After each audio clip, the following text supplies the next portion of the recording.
Pendakwah nasional Abdul Somad jadi khotib sholat Jumat di Masjid As-Sa'dah, Mapolda Sumsel. Juru khutbah Ramadan tersebut, Ustadz Kondang ini mengingatkan pentingnya jalan keamanan serta keadilan juru tiap jabatan.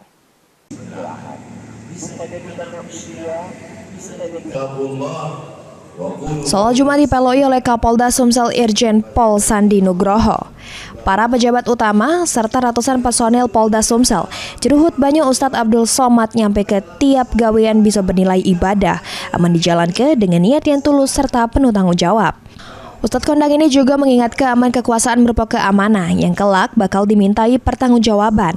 Untuk itu Ustadz yang sering disebut UAS ini berpesan untuk jalan keamanan serta keadilan selama begawe untuk rakyat. Menurut Kabid Humas Polda Sumsel, Kombes Pol Nandang Mukmin Wijaya, kegiatan ini jadi bagian dari pembinaan rohani personel Polda Sumsel, terutama di bulan Ramadan menjelang pengamanan arus mudik serta perayaan Idul Fitri.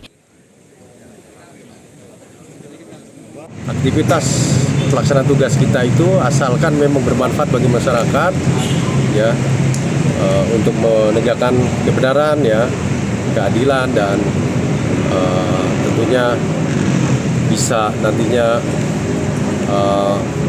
menjadi manfaat bagi orang lain, tentunya ini menjadikan ibadah. Selain ibadah itu lainnya, ini menjadi motivasi bagi kita personil Polda Sumatera Selatan. Mulyadi, PAL TV.